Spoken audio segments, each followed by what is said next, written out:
Codings YouTube channel. सो आज की video में maximum some of product solve करने वाले हैं। सो क्वेश्चन समथिंग ऐसा है कि आपके पास दो एरे गिवन है, एन साइज एरे, दोनों की लेंथ सेम है और आप क्या करना चाहते हो, ए आई इंटू बी आई को मैक्सिमाइज करना चाहते हो। जैसे मैं एक एग्जांपल लिखूँ अगर, तो आपके पास एक एरे 2 3 1 2 3 2 1 3 एंड 1 3 2 4 2 4, राइट।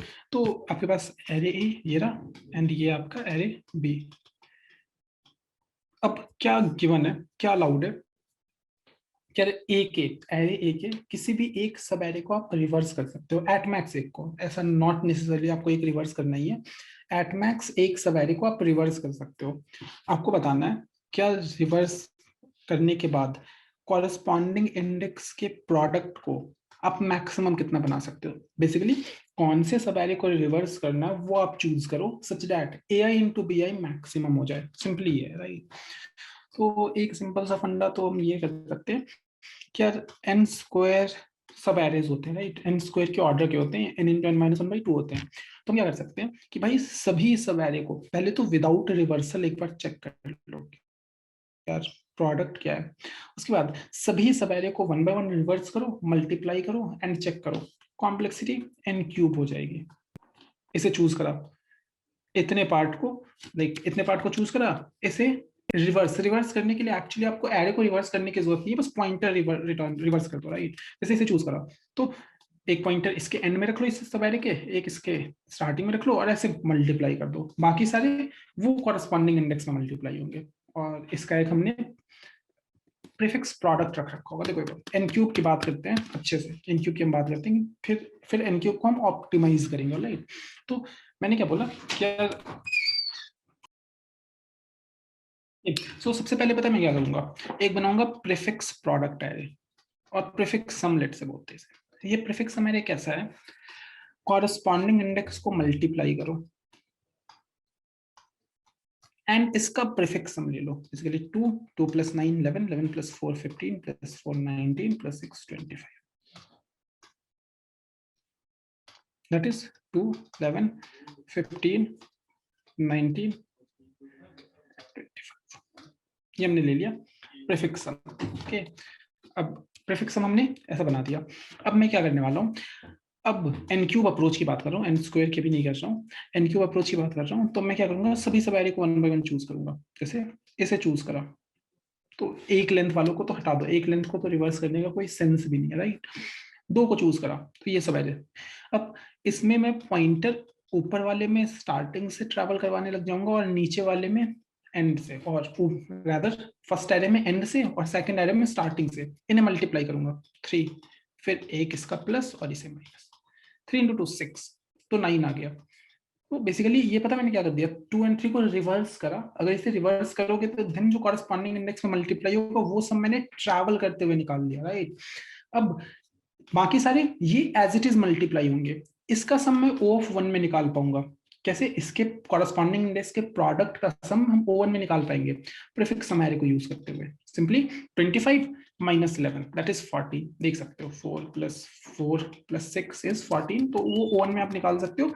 तो आपके पास पता है क्या आ जाएगा, आपके पास आ जाएगा ये 14 प्लस 9 इज 23। आपके पास आ गया कि इस सब एरे को अगर आपने एरे में रिवर्स कर दिया देन क्या वैल्यू आने वाली है, वो 23 आने वाली है। तो ये आपका एक कॉम्पिटिटर है आंसर। एक आंसर में आपका 23, एक और कॉम्पिटिटर आपको मिल रखा है 25, बिना किसी को रिवर्स करे जो सम निकाल रखा है, तो वो भी आपका एक कॉम्पिटिटर मिल रखा है। अब फिर अगेन 3 लेंथ वाले को इसे रिवर्स करके, एरे को रिवर्स करने की जरूरत है क्या, नहीं, सिर्फ पॉइंटर रिवर्स रन कर दो, यहाँ आई रखना, यहाँ से इन दोनों को मल्टीप्लाई करा 2, फिर I plus plus J plus plus, इन्हें मल्टीप्लाई करा 9, फिर I plus plus J plus plus 4, that is 15। इस रेंज के सम को जो जिन्हें रिवर्स नहीं करा गया वो आप प्रीफिक्स सम से निकाल सकते हो। 25 माइनस 15, आई होप आपको प्रीफिक्स सम ऑलरेडी पता हो, क्योंकि मैं प्रीफिक्स सम के बारे में कुछ भी नहीं बता रहा हूँ। अगर आपने नहीं देख रखा तो रेंज क्वेरीज वाले सेगमेंट में प्लेलिस्ट में आप उसे देख सकते हो, राइट। तो 25, मैंने कहा 25 तो ऑलरेडी है एंड सो ऑन। ऐसे आप क्या करोगे, एन स्क्वायर सब एरेज को देख रहे होगे, एन स्क्वायर सब एरेज को देख रहे हो, ओके।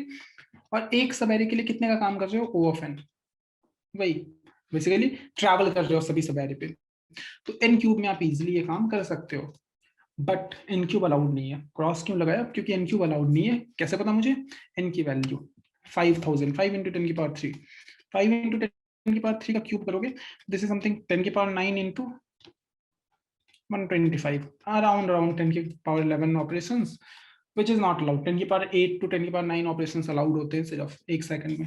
ओके, तो अब हम क्या करने वाले, हम इसे बेटर करने वाले। हम इसे बेटर कैसे कर सकते हैं कि देखो, मैं क्या कह रहा हूँ कि यार डीपी यूज कर लो। डीपी कैसे यूज कर लो? डीपी ऐसे यूज कर लो कि यार लेट से मैं इस वाले बंदे को रिवर्स करने की बात कर रहा हूँ।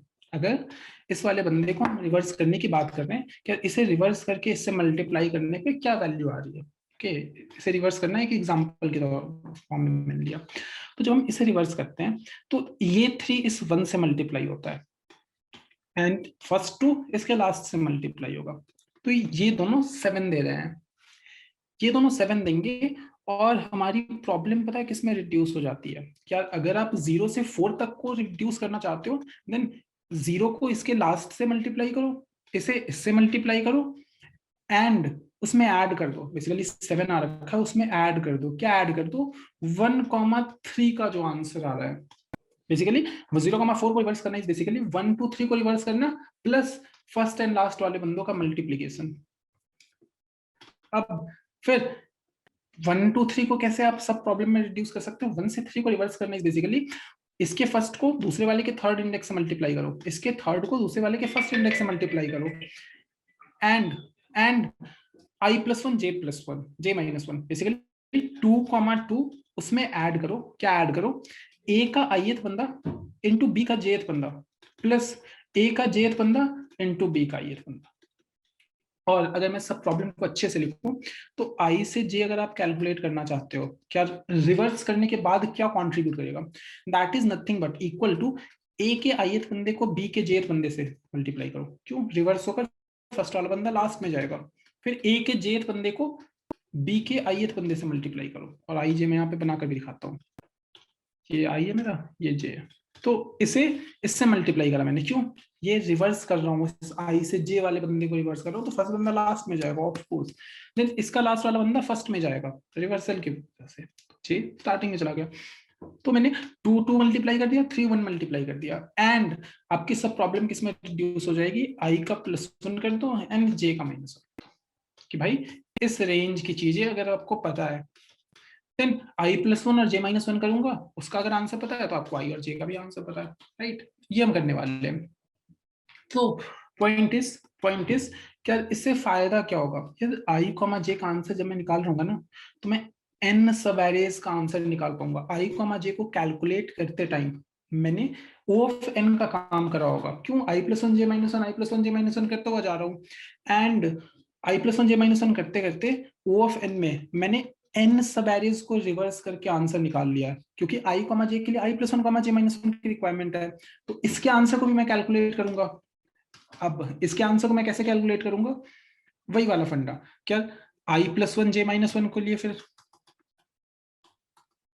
array of i +1 into b of j -1 plus array of j -1 a of j -1 into b of i +1 and i +2 j -2, इसका आंसर भी निकालोगे और इन्हें आप स्टोर करते जाओगे। सो आप जब एक सब एरे को रिवर्स करते हुए आंसर निकाल रहे हो, जिसके लिए आपको O of n चाहिए, क्योंकि एंड बीच मिड तक ही तो आना है आपको, अगर आपको O of n चाहिए देन उसमें आप n सब एरेज का, n के ऑर्डर के सब एरेज का आंसर साथ में स्टोर करते जाओगे। i, j के लिए i +1 j -1 आपने स्टोर कर लिया। अगर कभी i +1 और j -1 को रिवर्स करने के बाद आंसर निकालने की जरूरत पड़ेगी तो आप O of 1 में निकाल पाओगे। सिमिलरली i +2 j -2 के लिए O of 1 में निकाल पाओगे, i +3 j -3 के लिए O of 1 में निकाल पाओगे। तो n ऑपरेशन में एक सब एरे के आंसर के लिए अगर उससे स्मॉलर को मेमोराइज करता रहूं, मैं याद करके रख लूं, देन उससे स्मॉलर वालों के लिए जब मुझे कैलकुलेट करने को बोला जाएगा तो मैं O1 में गेट कर पाऊंगा।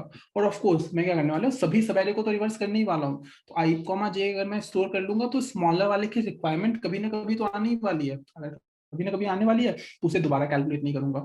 तो आप जो O of n में काम कर रहे थे एक सब एरे के लिए, वो काम O of 1 में रिड्यूस हो जाएगा। OF1 में कैसे रिड्यूस हो जाएगा, ओवरऑल OF1 में रिड्यूस हो जाएगा। मतलब कुछ कुछ ऐसा कि किसी सवारी के लिए आप OF काम कर रहे होगे, बट OF का काम कर दिया, उसके एक्सपेंस पे अब बहुत सारी सवारी के लिए आप OF1 काम कर रहे होगे।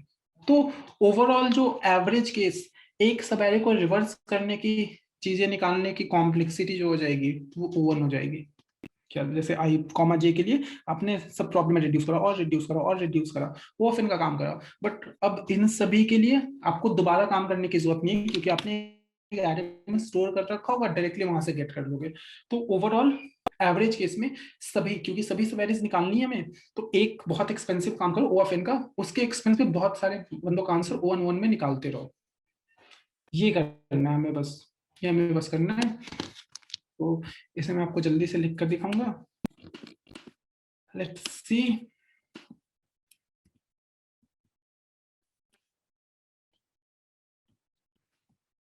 Okay. So something ऐसा है कि भाई हम टेस्ट केसेस इनपुट लेने हैं क्या? लेट्स सी कितने टेस्ट केसेस है? नहीं, एक टेस्ट केस है बस, एक टेस्ट केस है बस।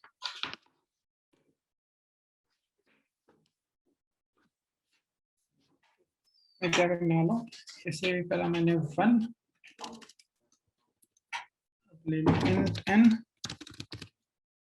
then int a, let's say read array n, then int b read array n।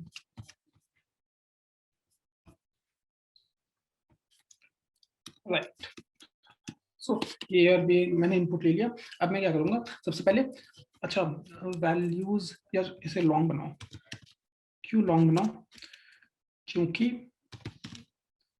यार क्योंकि हम प्रीफिक्स प्रोडक्ट वगैरह समथिंग वैसा कर रहे होंगे, तो लॉन्ग, क्योंकि देखो ना सम वैल्यूज कहाँ तक है, वैल्यूज कहाँ तक है, 10⁻7 तक है, राइट, 10⁻7 तक है, और 5000 वैसे बंदे हैं, तो ये लॉन्ग में पॉसिबली जा सकता है, मतलब अगर मैं मल्टीप्लाई वगैरह करने लग जाऊं तो, राइट। ऐसे जस्ट फॉर सेफ साइड मैंने लॉन्ग बना लिया, राइट। अब मैं क्या करने वाला हूँ, एक प्रीफिक्स एरे बनाने वाला हूँ, तो long prefix equal to new long, size तो n ही है, राइट। अब ये रहा मेरा PRT। क्या करने वाला हूँ भाई, कॉरेस्पॉन्डिंग इंडेक्स, क्या जो पार्ट रिवर्स कर रहा हूँ उसके लिए तो हम कैलकुलेट करेंगे, बट जो रिवर्स नहीं कर रहा, जो पार्ट रिवर्स नहीं हो रहा, उसके लिए O1 में निकालने का फंडा चाहिए, राइट। तो वो प्रीफिक्स में मैंने स्टोर कर रखा होगा एक वेरिएबल की मदद से। तो अब सिंपल एरे में स्टार्ट कर दो, i equal to 1 0, i smaller than n, i plus plus. So PRD में पता है क्या आपने स्टोर कर रखा होगा, PRD is nothing but a of i into B of I, corresponding index. अभी नॉर्मल विदाउट रिवर्सल वाले पार्ट की हम बात कर रहे हैं, तो ये करा मैंने प्रोडक्ट में प्लस इक्वल टू ये A I into B I plus A of I into B of I मैंने करा, और पहले से जो क्यूमुलेटिव आता जा रहा है उसमें ऐड करना है। बेसिकली मैंने क्या करा था यहाँ पे, प्रीफिक्स सम कॉरेस्पॉन्डिंग इंडेक्स के प्रोडक्ट का बनाया था, राइट। तो वही कर रहा हूँ। अब इसे आप प्रीफिक्स ऑफ आई में स्टोर भी कर दो, क्या आई में कितने स्टोर कर दोगे, प्रोडक्ट को। सो प्रीफिक्स ऑफ आई में मैंने प्रोडक्ट को स्टोर कर दिया, हाँ राइट। तो ये मेरा आ गया प्रीफिक्स।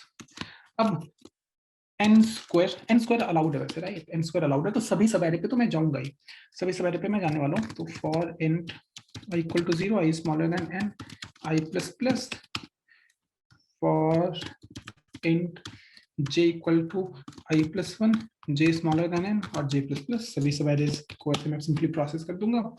अब सबसे पहले इस i से j को, ये क्या है, इस i से j को रिवर्स करना चाहते हो, बेसिकली सभी सवेरे को 1 बाय 1 आप रिवर्स करके देखना चाहते हो। तो जो पार्ट रिवर्स नहीं हुआ है, जो पार्ट रिवर्स नहीं कर रहा हूं, वो तो मैं डायरेक्टली प्रीफिक्स एरे से उसका ले लूंगा। जैसे देखो जैसे ऐसा कुछ है कि भाई सबसे पहले लेट्स से मैंने इस वाले का प्रोडक्ट निकालने की बात पर हो रही है, तो इस वाले की प्रोडक्ट बोले तो इसे रिवर्स करते हुए प्रोडक्ट निकालने की बात हो रही है। मैं क्या कह रहा हूँ, इससे पहले वाले बंदों को तो डायरेक्टली कॉरेस्पॉन्डिंग इंडेक्स पे मल्टीप्लाई करना है, इनके बाद वाले बंदों को भी डायरेक्टली कॉरेस्पॉन्डिंग इंडेक्स पे मल्टीप्लाई करना है, तो वो मैं यहाँ से निकाल लूंगा। कैसे देखना, जो राइट हैंड साइड पे है, लेट्स से पोस्ट इसे नाम देता हूँ, ये पोस्ट साइड का सम पता है कैसे निकल कर आएगा, सिंपली प्रीफिक्स ऑफ n-1 से माइनस कर दो। क्या माइनस कर दो? Prefix of j। ये मैंने क्या करा, अगर j ये बंदा है और i ये बंदा है लेट से, तो मुझे j के बाद बाद वाले बंदे की रिक्वायरमेंट है, तो लास्ट इंडेक्स को देखो और उससे jth इंडेक्स को माइनस कर दो, तो उससे पता क्या पता लग जाएगा, j+1 से लास्ट इंडेक्स तक का सम। सिमिलरली यहाँ पे प्रीफिक्स सम ऑफ i-1 देख लो। सिर्फ i-1 से क्या पता लग जाएगा, क्या स्टार्टिंग से i से पहले पहले वाले इंडेक्स के जितने भी बंदे उनके कॉरस्पॉन्डिंग इंडेक्स को मल्टीप्लाई करने के बाद का सम। सिंपली ये है। तो मैं क्या कर रहा हूँ, ये रहा देखो, मैं क्या कह रहा हूँ। सो तीन चीजें मैं निकालूंगा। लॉन्ग प्री निकाला मैंने पहले। प्री कैसे निकाला? प्री निकालूंगा क्या, अगर i-1 ग्रेटर देन 0 है, अगर i-1 ग्रेटर देन 0 है तो प्रीफिक्स ऑफ i-1 अदरवाइज 0, मतलब ऑफ कोर्स अगर 0th इंडेक्स है रिवर्स करने को मैंने बोला आपको, तो स्टार्टिंग में कोई कॉरस्पॉन्डिंग इंडेक्स वाला बदला ही नहीं है, तो वहां आपको 0 कंसीडर करने की जरूरत है, राइट। सो i-1 अगर ग्रेटर देन 0 है और i-1 greater than equal to 0 भी अलाउड है, राइट। इक्वल टू 0 होगा तब भी तो हम कर ही सकते हैं, right. Of course i-1 greater than equal to 0 है तो प्रीफिक्स ऑफ i-1 अदरवाइज 0। फिर मैं निकालूंगा लॉन्ग पोस्ट, क्या i से j के बाद, जिसे हम रिवर्स करना चाहते हैं उसके बाद वाली की चीज, तो prefix of n-1 last index minus prefix of j। तो सिंपली ये आपका आ जाएगा। अब मिड और इन लेट से प्री पोस्ट इन लिख देते हैं। सो इन पता है कैसे आएगा? इन इज बेसिकली आई से जे तक के बंदों को रिवर्स करो और उसका सम निकाल कर दो। तो ये मैं कैसे करूंगा, मैं एक फंक्शन बनाऊंगा जिसमें मैं पास करूंगा, क्या मैं पास करूंगा, ए बी तो पास करूंगा, ये दोनों एरे और आई कॉमा जे पास करूंगा कि भाई इस रेंज की चीजें, और एक डीपी भी पास करनी होगी मैं एरे, जिसमें मैं मेमोराइज कर रहा हूँ। पता है आई से जे तक निकालना होगा तो उसमें i+1 j-1 i+2 j-2 सभी निकल कर आ जाता है, तो उन सभी को साथ में स्टोर कर लूंगा सच दैट जब उसकी रिक्वायरमेंट हो तो हम डायरेक्टली एक्सेस कर सके, राइट। तो इस फंक्शन को लिखना, और फंक्शन को पहले से कंप्लीट ही कर लेते हैं। जो में हमारा टोटल हो जाएगा बाय रिवर्सिंग सब एरे i to j, हमारा जो टोटल सम आ रहा होगा वो क्या होगा, simply pre plus in plus post, और इसे आपको एक आंसर में पीआरडी रख रखा है। पीआरडी हमारा आंसर है। इसमें हमने सबसे पहले क्या करा, कंप्लीट एरे के विदाउट रिवर्सल वाले को यहीं पे स्टोर कर रखा है। अब रिवर्सल वाले को यहाँ पे चेक कर रहे हैं, तो PRD is equal to math dot max of PRD and जो टोटल अभी मैंने निकाला है, राइट। अब अगर मैं फंक्शन एरे बस मुझे लिखना है, और यहाँ से आप एसपी डॉट अपेंड कर दो, किसे अपेंड कर दो, एसपी डॉट अपेंड कर दो पीआरडी को। अब एरे को अपेंड कर दिया मैंने। अब मुझे बस फंक्शन लिखना है, लिखने की जरूरत है। तो फंक्शन लिखना बहुत मुश्किल काम नहीं है। ये देखो, पब्लिक स्टैटिक इंट फंक्शन, हमारे पास int A, int B, int I, int J and int D. अब डीपी बनाया तो है ही नहीं मैंने यहाँ पे, तो DP is nothing but 2D array. क्या आई से जे तक के रिवर्स करने के बाद आंसर क्या है, 2D array. New int N and N, इसमें फिल कर दो। चल for int I equal to 0 i smaller than n i plus plus arrays dot fill dp of I with, right. तो अच्छा, फिर से मैंने इंट बना दिया, ये मैंने गलती कर दी। लॉन्ग ही बनाना है भाई, क्या क्या तो फिर यहाँ भी मैंने इंट बना रखा है, इसे भी लॉन्ग बनाना होगा, राइट। गुड। तो ये पीआरडी बना दिया। और अब इससे लिखना है, तो सबसे पहला चेक कि भाई डीपी ऑफ आई जे जिसका आप आंसर चाहते हो, अगर वो -1 के इक्वल नहीं है, मतलब किसी और टाइम आपने कैलकुलेट कर रखा है, इसे दोबारा कैलकुलेट करने की जरूरत ही नहीं है, ये स्टोर कर रखा है मैंने, ये रहा। फिर अगर i इक्वल टू जे, अगर i इक्वल टू जे, तो एक लेंथ वाले एरे को आप रिवर्स करने को बोल रहे हो, तो एक लेंथ वाले एरे को रिवर्स करने को बोल रहे हो, तो कुछ करने की जरूरत थोड़ी है। पता है क्या होगा, कॉरस्पॉन्डिंग इंडेक्स से मल्टीप्लाई होगा, a of i into b of j कर लो, या दोनों सेम ही है तो कहीं भी i लिख सकते हो, कहीं भी j लिख सकते हो, और रिटर्न कर दो dp ऑफ i j। फिर दो लेंथ के लिए भी हम डायरेक्टली लिख सकते हैं, नहीं भी लिखोगे डायरेक्टली तो काम बात बन जाएगी, पर दो लेंथ के लिए हम लिख सकते हैं। क्या लिख सकते हैं, देखो जीपी ऑफ आई जे, दो लेंथ के लिए आई, इसका आईएथ बंदा, ए का आईएथ बंदा बी के जेथ बंदे से मल्टीप्लाई होगा, लिख लो ए का आईएथ बंदा उसे मल्टीप्लाई करोगे बी के जेथ बंदे से, और इसमें ऐड करोगे आप, पता है क्या ऐड करोगे, ए के जेथ बंदे को मल्टीप्लाई करने के बाद किससे, बी के आईएथ बंदे से,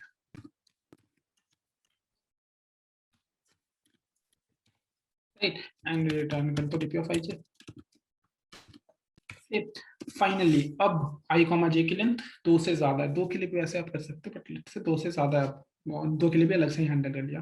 तो पता है क्या होगा, ये देखना डीपी ऑफ आई जे पे पता है आप क्या स्टोर करोगे, ये वाला फंडा, क्या आई और जे का बंदा तो यहीं से आ जाएगा, आई और जे को हमने मल्टीप्लाई कर दिया, ये वाला रिकरेंस लिख रहा हूँ, आई का जे और जे का बी के आई के साथ, ए का जे बी के आई के साथ, इसमें प्लस करना होगा। कैसे प्लस करना होगा, फंक्शन को कॉल करोगे आप, array as it is pass करोगे, of course I plus one pass करोगे, I plus one and J minus one pass करोगे, डीपी तो एज इट इज पास करोगे ही करोगे, डीपी तो एज इट इज पास करोगे ही करोगे, और यहाँ से रिटर्न कर दो, क्या रिटर्न कर दो, DP of I J, right. तो ये आपका मेमोराइज कर दिया आपने डीपी को यूज करते हुए। तो आई से जे तक निकालने के लिए बहुत सारे सॉल्व करोगे तो एक बार ओएम के काम के लिए के एक्सपेंस पे अब बहुत सारे और छोटे छोटे के लिए वन वन एवरेज केस बना रहे हो, राइट। सो लेट्स सी क्या काम कर रहा है या नहीं, रन करते हैं जल्दी से, console input, run, compilation error क्यों, फिल का डबल एल रह गया,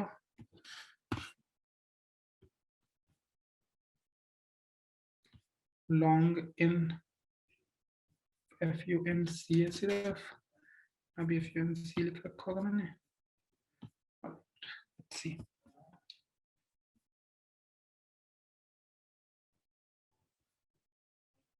उप्स, यहाँ पे मैंने इनपुट में इंटेंट लिख दिया क्योंकि एरे तो लॉन्ग टाइप है,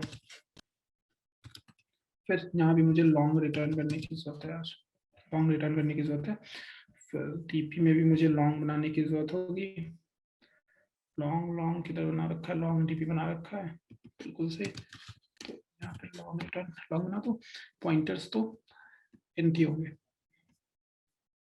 ठीक। सो 29 आ रहा है आंसर, बिल्कुल सही 29 आ रहा है, एक तो और रन करते हैं फिर सबमिट करेंगे जल्दी से।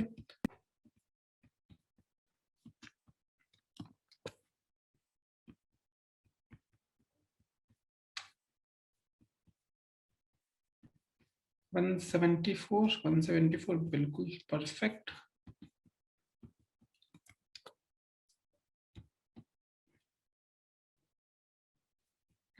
आउटपुट इज 235, बिल्कुल सही, बिल्कुल सही। तो इसे यहाँ से कॉपी करो, यहाँ पेस्ट कर दो जल्दी से, मैक्सिमम सम ऑफ प्रोडक्ट्स, ये करा मैंने, जल्दी से सबमिट।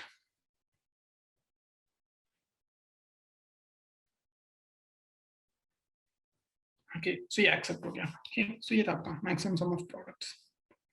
हेलो, मिलते हैं फिर नेक्स्ट वीडियो में।